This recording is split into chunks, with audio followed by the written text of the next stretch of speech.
자, 오늘 제목은요, 죄에서 우리를 보호하시는 하나님, 이런 제목의 말씀이 되겠어요. 우리가 믿고 의지하고 섬기는 우리 하나님은 우리의 창조주가 되십니다. 구원자가 되십니다. 그뿐만 아니라 우리의 보호자도 되십니다. 우리 하나님은 우리의 육신을 위험 가운데, 위기 가운데 항상 돌보시고 보호해 주십니다.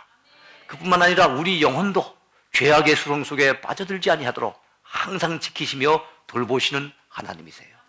네? 하나님께서 우리 영혼을 죄악 가운데서 돌보시기 위해서 참으로 늘 관심을 기울이시고 특별히 말씀을 통해서 역사하십니다. 또한 고난이라고 하는 어떤 통로를 통해서 우리 영혼을 또한 지켜주시기도 하세요. 네? 우리 하나님은 우리가 죄악 가운데 빠져서 허우적거리는 거 원치 않습니다. 여러분, 우리가 이 땅을 살아가는 동안에 고통받는 이유가 뭡니까? 죄 때문이지요. 죽게 되는 원인이 무엇입니까? 죄 때문입니다. 우리가 죽은 이후에 심판을 받아 영원한 지옥의 형벌을 받게 되는 그 까닭이 무엇입니까? 다 죄 때문이에요. 우리 하나님께서는 죄악 가운데 우리가 멸망당하는 거 원치 않으시고, 사랑 많으신 하나님께서는 우리를 죄 가운데 건져주시기 위해서 이 땅에 예수님을 보내주셨습니다. 예수님이 이 땅에 오신 목적도, 그분이 십자가 달리셔서 우리 위에 대신 피 흘려주신 목적도 다 우리를 죄 가운데 건져주시고 구원해 주시기 위한 목적인 것을 믿으시기 바랍니다.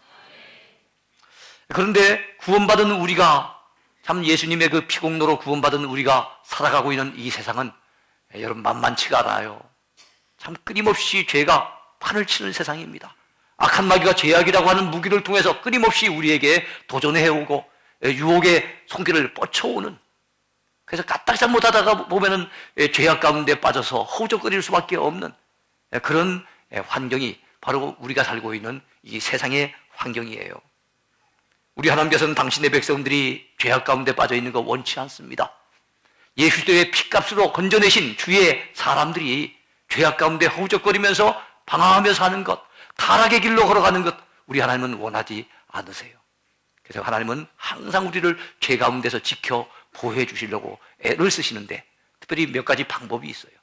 그 방법 가운데 시편 119편에서는 하나님이 말씀을 통해서 우리를 죄악 가운데 건져주시고, 특별히 고난의 환경을 통해서 우리가 죄악 가운데 휩쓸리지 않도록 우리를 지켜주신다는 것을 알 수가 있습니다. 그래서 오늘 시편 119편 말씀을 살펴보겠는데, 이 시편 119편 말씀은 무명의 시인이 쓴 것입니다. 아주 특징이 있는 시예요. 왜냐하면 성경 가운데, 이 시편 가운데 가장 긴 시편입니다. 무려 176절로 구성되어 있습니다. 그 주제는 하나님의 말씀을 삶의 표대로 살아가라는 거예요.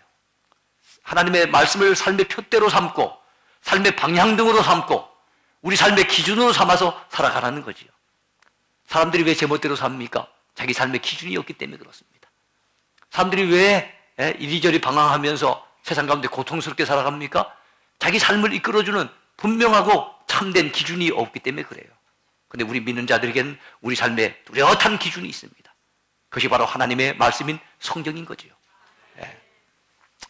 자, 오늘 하나님께서 시편 119편을 통해서 우리를 죄악 가운데 건져주시는데 특별히 두 가지 방법을 이 시인이 소개하고 있습니다. 첫 번째는 말씀으로 죄를 이기게 하신다는 겁니다. 무엇으로요? 말씀으로 죄를 이기게 하신다는 거예요. 자, 주의 말씀을 우리 마음에 두면은 우리는 죄를 이길 수가 있습니다. 오늘 시인은 본문 가운데 그렇게 노래하고 있어요. 9절 말씀 보시기 바랍니다. 청년이 무엇으로 그의 행실을 깨끗하게 하리까? 주의 말씀만 지킬 따름입니다. 그랬어요.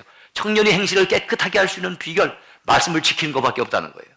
11절에도 보니까 내가 주께 범죄하지 아니하려 하여 주의 말씀을 어디에 두었다고요? 내 마음에 두었나이다. 주의 말씀을 내 마음에 둔 이유, 내가 주께 범죄치 않기 위해서 그렇다는 거예요.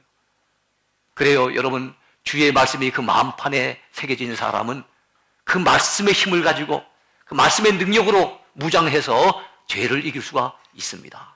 죄의 유혹을 받아서 우리의 마음이 기울어지려고 할 때마다 우리 마음속에 있는 말씀이 계속 경고음을 울리는 겁니다. 그렇게 살아서는 안 된다고, 그 길로 가면은 안 된다고, 절대로 그 길로는 가지 말라고 경고음을 울려주기 때문에, 이 말씀 때문에, 우리 속에서 울리는 이 말씀 때문에 우리는 차마 죄악의 길에 발을 담글 수가 없는 거예요. 네? 그리고 여러분, 우리 머릿속에 있는 말씀이 우리를 죄악 가운데 건져주는 것이 아니고 우리 마음판에 새겨지는 말씀, 우리 가슴 속에 숨겨진 말씀이 우리를 죄악 가운데 건져줍니다. 그러나 여러분, 말씀을 단순한 지식으로만 받지 마세요. 마음으로 받을 수 있게 되길 바랍니다. 마음으로 간직하여 돌아갈 수 있게 되길 바랍니다. 시는 133절에서 하나님 앞에 이렇게 기도합니다. 나의 발걸음을 주의 말씀에 굳게 세우시고 어떤 죄악도 나를 주관하지 못하게 하소서. 하나님, 주의 말씀을 통해서 나를 굳게 세워주세요. 내 믿음을 굳게 세워주세요. 내 발걸음을 굳게 세워주세요. 그래서 어떤 죄악도 감히 나를 주관하지 못하도록 하나님 막아주시기 바랍니다. 이런 기도를 드렸던 거예요. 주의 말씀은 우리의 마음속에서 강력하게 역사하는 힘이 있습니다. 왜 말씀을 마음판에 새기고 말씀을 내 가슴 속에 간직하는 것이 죄악을 이길 수 있는 능력이 됩니까?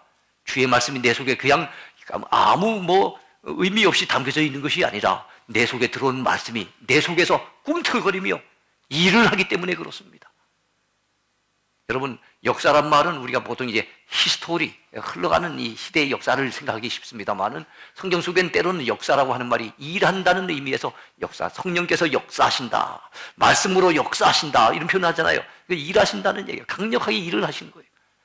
하나님께서 말씀을 우리 마음 가운데 허락해 주시는데 이 말씀이 우리 속에 들어와서 가만히 있는 것이 아니라 강력하게 일을 하며 꿈틀거린다는 겁니다. 그렇습니다. 말씀에는 강력한 힘이 있습니다. 말씀엔 강력한 역사가 나타나는 겁니다. 시편 1편의 기자가 뭐라고 노래합니까? 복 있는 사람은 악인들의 꾀를 좇지 아니하고 죄인들의 길에 서지 아니하며 오만한 자들의 자리에 앉지 아니하고 오직 여호와의 율법을 즐거워하여 그 율법을 주야로 묵상하는 자로다 그랬어요. 이 묵상이라는 말은요, 되새김질을 한다는 겁니다. 우리 믿는 성도를 갖다가 양에다 비유하지 않습니까? 양은 되새김질하는 동물이죠. 한번 먹었던 걸 다시 올려가지고 그걸 갖다 다시 씹어댑니다. 마찬가지로 우리가 한번 들었던 말씀, 한번 읽었던 말씀이라고 끝이는 것이 아니라 한 귀로 듣고 한 귀로 흘려버리는 것이 아니라 그 말씀을 마음속에 담아두었다가 인생의 순간순간마다 그 말씀을 떠올려서 그 말씀을 묵상해보고 또 생각해보고 주일 지났지만은 지난 주일에 들었던 말씀 참 그때 은혜가 되었었는데 내가 그 말씀대로 살아야 될 텐데 라고 생각하면서 또 묵상하고 생각하는 것, 이게 바로 되새김질하는 거거든요. 말씀에 대한 되새김질, 이게 바로 말씀에 대한 묵상인 겁니다. 우리는 말씀을 묵상하는 복 있는 인생이 되어야 될 줄로 믿습니다. 자, 말씀은 우리의 갈 길을 비춰주는 방향등이 됩니다. 제가 자주 쓰는 말 중에 하나가 있지요. 인생의 참된 성공은 속도에 있지 아니하고 방향에 있다 그랬어요. 많은 사람들이 남들보다 빨리 달려가면은, 속도를 빨리 내면은 성공하는 줄로 알고 얼마나 열심히 빠르게 달려가는지 모릅니다. 남들보다 더 빨리 배우고 남들보다 더 빨리 좋은 대학 들어가고 남들보다 더 빨리 좋은 데 취직하고 남들보다 더 빨리 돈을 모으고 남들보다 더 빨리 더 좋은 집에 살고 남들보다 더 빨리 진급하고 계속 빨리. 그래서 조금이라도 늦어지면은 이거 인생이 크게 처지는 것 같아서 막 마음이 불안해서 못 견디는, 이게 우리 삶의 분위기예요. 그래, 남들이 다 빨리 살아가는데 분주하게 막 속도를 내고 살아가는데 속도 경쟁에 치열한데 나는 천천히 가면 왠지 인생 뒤처지는 것 같고 실패하는 것 같은 느낌이 듭니다. 그러나 그것은 느낌이지 사실은 아니에요. 좀 더딘 것 같아도 바른 길을 향해서 참으로 여러분 터벅터벅 한 걸음씩 우직하게 달려갈 필요가 있습니다. 그렇잖아요. 아무리 빨리 달려가도 엉뚱한 길로, 잘못된 길로, 결국에는 망하는 길로 달려간다면 무슨 의미가 있겠어요? 여러분, 우리는 참된 길로 가야 됩니다. 바른 길로 가야 됩니다. 구원의 길로 가야 됩니다. 하나님이 원하시는 길로 가야 되는 거예요. 근데 그 길이 어떻게 됩니까? 그 길을 우리는 잘 모르잖아요. 근데 그 길을 하나님의 말씀이 우리에게 제시해 주는 거예요. 하나님의 말씀은 우리 삶의 방향등이 되는 겁니다. 이 길로 가면 된다라고 우리에게 제시해 주는 거예요. 이 어두운 세상 살아가고 있지만은 하나님의 말씀은 밝은 빛이 되어져서 우리 앞길을 환하게 비춰주는 거예요. 말씀이 때로는 등대 역할을 하는 겁니다. 말씀이 때로는 내비게이션 역할을 하는 거예요. 믿으시기 바랍니다. 그래서 오늘 본문에서 시인은 105절에서 이렇게 노래를 합니다. 예? 주의 말씀은 내 발의 등이요 내 길의 빛이니이다. 주의 말씀은 내 발의 등이래요. 우리는 옛날에 깜깜한 밤에 길을 걸을 때 어두우니까 청사초롱을 밝혀들고, 그죠? 손에 등을 들고 갔어요. 근데 유대인들은 발에다 그 등을 갖다 묶어가지고 그래 걸음을 걸었답니다. 그럼 발걸음을 내디디면 저 앞이 환하게 비춰지도록. 그래서 주의 말씀이 내 발의 등이 되고 내가 가는 그 길에 빛이 된다고 말씀을 하고 있는 거예요. 그렇습니다. 어두운 세상, 캄캄한 세상, 때로는 어디로 가야 될지 몰라서 참 방황하는 사람들이 많은 세상 가운데 우리가 살고 있습니다만은 우리에겐 분명한 방향등이 있습니다. 갈 길을 분명하게 제시해주는 등불, 불빛이 있습니다. 그것이 하나님의 말씀인 것을 믿으시기 바랍니다. 그래서 말씀을 믿고 의지하고 말씀대로만 살아간다면 반드시 우리는 구원의 길을 걷게 될 것입니다. 성공의 길을 걷게 될 것입니다. 천국 길로 가게 될 것입니다. 행복의 길로 가게 될 줄로 믿습니다. 자, 이렇게 좋은 말씀이라면 우리 어떻게 해야 될까요? 말씀을 사모해야 되겠지요. 그래서 말씀을 사모하여 날마다 가까이 하는 성도가 되시기 바랍니다. 오늘 시인도 이 시편 119편을 기록한 이 시인도 얼마나 말씀을 사랑하는 사람인지, 얼마나 말씀을 사모하는지 상세하게 여러분 이렇게 소개를 하고 있습니다. 본시 97절에서 그는 이렇게 고백합니다. 내가 주의 법을 어찌 그리 사랑하는지요. 내가 그것을 종일 작은 소리로 읊조리나이다. 그랬습니다. 103절에서는 그는 뭐라고 얘기합니까? 주의 말씀의 맛이 내게 어찌 그리 단지요. 내 입에 꿀보다 더 단이다. 여러분, 죄를 왜 사람들이 즐겨서 짓습니까? 죄 짓는 게 재밌거든요. 예? 죄 지어보면 이게 참 우리의 마음을 끄는 이런 마력이 있단 말입니다. 이런 죄를 이기려고 한다면 죄보다 더 즐거운 뭐가 있어야 되는 거예요. 죄보다 우리를 더 행복하게 해준 뭐가 있어야 되는 거예요. 근데 시인에게서는 그것이 하나님의 말씀이었어요. 이야, 말씀의 맛이 너무 꿀보다도 더 달아서 말씀을 듣고 말씀을 읽고 말씀을 배울 때 얼마나 행복한지, 얼마나 즐거운지, 그러니까 말씀을 그는 그렇게 사모했다고 고백하고 있는 겁니다.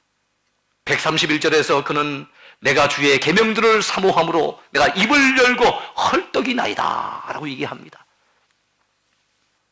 여러분, 또한 그가 하나님의 말씀을 얼마나 사모했던지 147절과 148절에서는 이렇게 고백하고 있습니다. 그의 말씀 사랑에 대한 고백입니다. 내가 날이 밝기 전에 부르짖으며 주의 말씀을 바라싸우며 주의 말씀을 조용히 읊조리려고 내가 새벽녘에 눈을 떴나이다. 야, 새벽녘에 눈 비비고 일어나서 여러분 하나님의 말씀을 가까이 하려고 애썼다는 거예요. 쉬운 일 아니죠. 육신을 가지고 우리는 피곤해서 새벽에 일어나기가 힘듭니다. 아침에 일어나는 것도 억지로 일어납니다. 근데 이 시인은 새벽녘같이 날이 밝기 전에 일어나가지고 하나님의 말씀을 읊조리기 위해서, 이 하나님의 말씀을 가까이 하기 위해서 그렇게 애를 썼다는 거예요. 이렇게 헐떡거리는 심정으로 말씀을 대했다는 거예요. 여러분이요, 말씀을 사모합시다.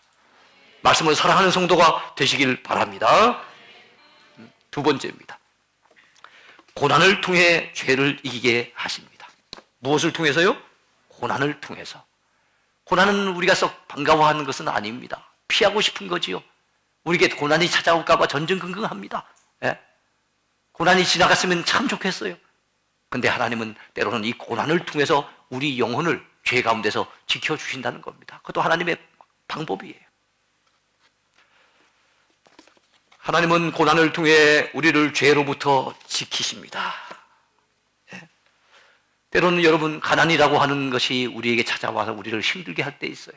때로는 사업이 실패를 할 때도 있고요. 때로는 질병에 걸려서 고생당할 때도 있고요. 하는 일들이 잘 풀리지 않아서 실패를 맛볼 때도 있습니다. 그 쓰디쓴 실패, 그 여러 가지 어려운 환경의 고난, 우리에게 썩 반가운 것은 아닙니다만은 하나님은 여러분 그 고난을 통해서도 일하세요.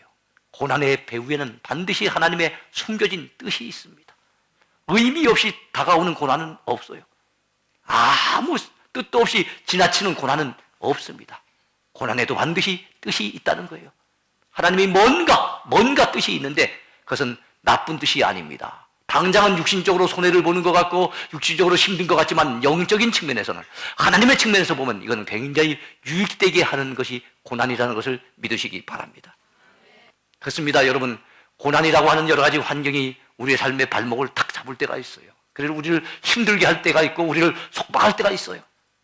그러나 그렇게라도 해서 우리를 신앙의 그 틀 안에, 신앙의 울타리 안에 묶어두시는 것이 하나님이 기뻐하시는 방법이에요.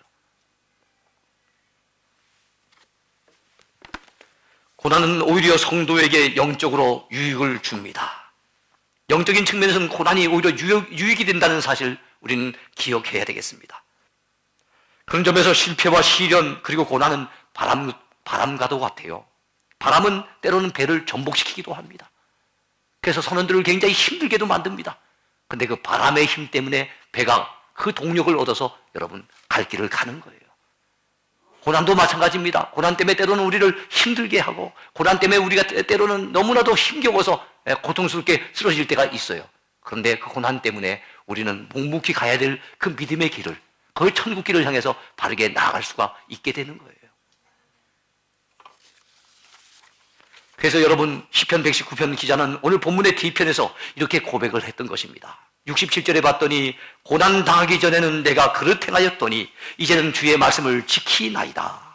참 중요한 말씀이죠. 고난 당하기 전에는 내가 그릇 행하였더니 이제는 주의 말씀을 지키나이다. 고난 당하기 전에는 주의 말씀 어기고 제멋대로 행했던 사람이 고난 당하고 난 다음엔 주의 말씀에 순종하기 시작하는 거예요. 믿음을 살려고 몸부림치기 시작하는 거예요. 71절 말씀에 더 중요한 말씀이 나옵니다. 고난 당한 것이 내게 유익이다. 이로 말미암아 내가 주의 율례들을 배우게 되었나이다. 고난 당하는 것이 유익이 되어 그로 말미암아 주님의 율례, 주의 말씀의 법도를 배우기 시작했다는 거예요. 아, 이렇게 사는 것이 하나님 뜻이구나. 이렇게 살아가는 걸 하나님께서 기뻐하시는구나. 고난을 통해서 배우게 됐다는 거예요. 그렇습니다. 재고집대로 살던 사람이 고난 당하면서 하나님의 말씀에 귀를 기울이기 시작합니다. 자기 방법만 추구하고 자기 경험만 앞세우고 자기 똑똑한 줄 알고 자기 힘으로만 살려고 했던 사람들이 고난을 당하게 되면 하나님 앞에 엎드리게 됩니다. 자기 주장만 내세우고 자기 목청만 앞세우던 사람이 고난을 당하게 되어지면요, 남들의 말에도 귀를 기울이고 경청하게 됩니다. 사람의 인격 자체가 달라지는 거예요. 그래서 하나님은 고난을 통해서 우리를 죄 가운데 지키신다는 걸 여러분 기억할 수 있게 되길 바랍니다. 그러므로 여러분, 우리가 이 고난을 너무 나쁜 것으로만 여기지 말고 고난을 잘 활용하는 저와 여러분이 되어야 될 줄로 믿습니다. 자, 그런데 우리가 이렇게 고난 중에 있을 때 성도에게 말씀이 큰 위로가 된다는 거예요. 말씀이 퍽 위안이 된다는 겁니다. 시인도 고난을 많이 겪었던 것 같습니다.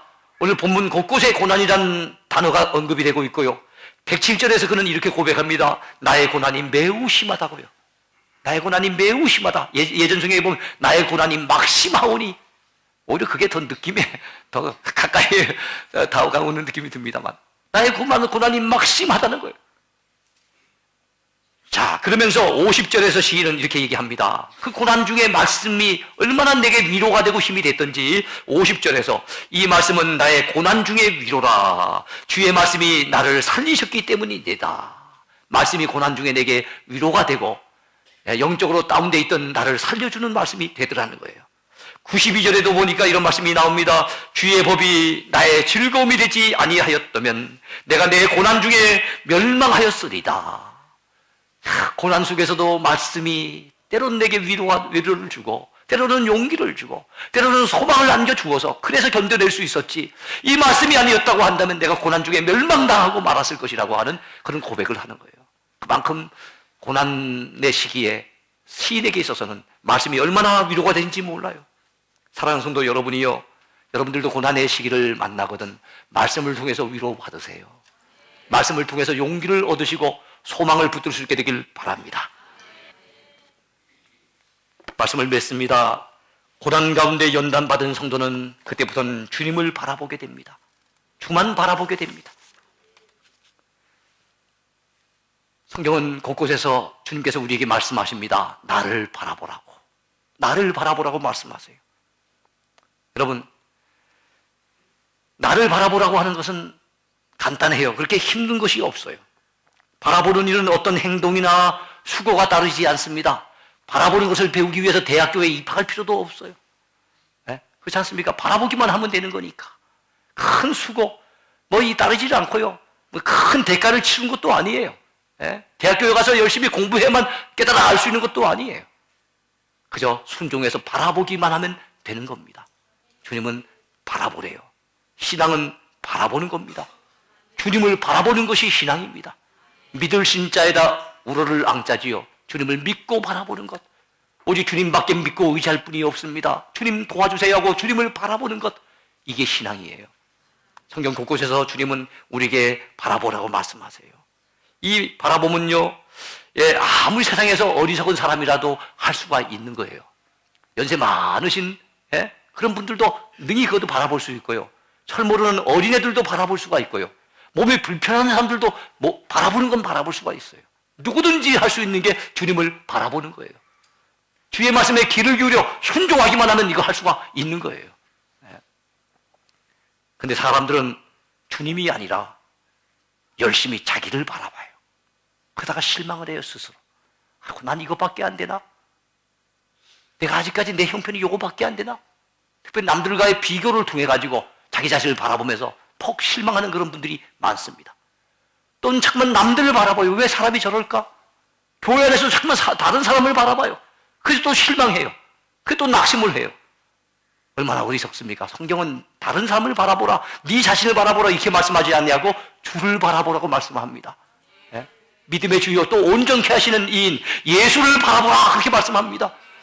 주님을 바라봐야만 그게 신앙이에요. 그래야만 우리 신앙이 무너지지 않아요. 근데 나를 바라보면 실망하게 되고 다른 사람들을 바라보면요 우리 신앙에 시험 들게 되는 거예요. 왜 성경이 주님을 바라보라 하는데 엉뚱한 걸 바라봅니까? 오늘 주님은 우리에게 말씀하십니다. 나를 바라보라. 내가 지금 피를 흘리고 있노라. 나를 바라보라. 내가 지금 너의 죄 때문에 십자가에 매달려 있노라. 나를 바라보라. 내가 지금 너를 위해 죽임을 당하였고 무덤에 묻혀 있노라. 나를 바라보라. 내가 지금 다시 살아나 하늘로 들림을 받았노라. 나를 바라보라. 내가 지금 하나님 우편에 앉아 있노라. 너를 위해 기도하고 있노라. 사랑하는 내 아들 내 딸아, 오 불쌍한 죄인들아, 나를 바라봐라. 나를 바라보라. 주님은 우리에게 이렇게 말씀하고 계세요. 주님만을 바라보십시다.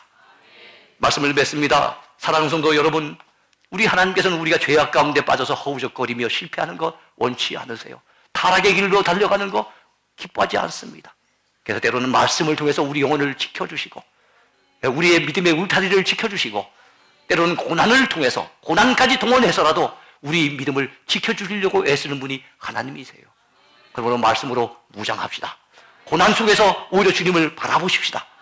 그래서 말씀을 통해서 힘을 얻고 고난의 그 역경들 속에서 주님을 바라봄으로 날마다 승리하며 달려가는, 죄를 이기고 승리하는 저와 여러분이 됐으면 좋겠습니다. 그런 분들이 되기를 바랍니다.